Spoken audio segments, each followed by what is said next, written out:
శుభోదయం. అందరికీ నమస్కారం. శ్రీకాళహస్తీశ్వర శతకం నిత్యపారాయణం. ఈరోజు 23వ పద్యం చదివి భావం తెలుసుకుందాం. శ్రద్ధగా తెలుసుకుందాం. తరగల్ పిప్పల పత్రముల్ మెరుంగుటద్దముల్ మరుద్దీపముల్ కరి కర్ణాంతములెండ్ల మాబులతతుల్ ఖద్యోత కీట ప్రభల్ సురవీధి లిఖితాక్షరంబులసువుల్ జ్యోత్స్నాపయః పిండముల్ సిరులందేల మధాంధులౌదురు జనుల్ శ్రీకాళహస్తీశ్వర.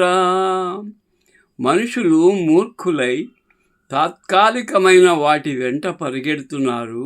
శాశ్వతము, నిత్యము, సత్యము అయిన నిన్ను ఎందుకు మర్చిపోతున్నారని తెలిపే భావం తెలుసుకుందాం.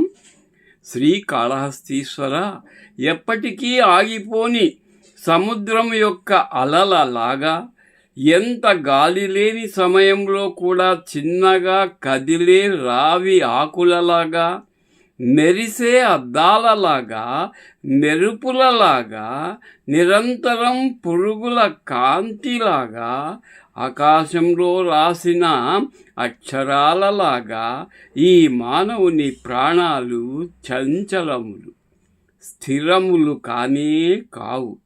ఆ విషయము తెలిసి కూడా వెన్నెల అనే పాల ముద్దల వంటి సిరి సంపదలు శాశ్వతం అనుకొని ఈ మానవులెందుకు మదాంధులవుతున్నారు? గర్వముతో కన్ను నిన్ను కానకుండా ప్రవర్తిస్తున్నారు. వారికి తగిన రీతిగా బుద్ధి చెప్పయ్యా శివయ్య. ఏవైతే ఈ ప్రపంచములో, ఈ సృష్టిలో అశాశ్వతములో మానవుడు పిచ్చిగా, అమాయకంగానో లేక అజ్ఞాన అంధకారంతోనో వాటి వైపు పరిగెత్తున్నాడు. శాశ్వతమైన నీ పాదాలు పట్టుకోవడం మర్చిపోతున్నాడు. అలాంటి వారికి నీవే కనువిప్పు కలిగించాలి ఓ శ్రీకాళహస్తీశ్వర.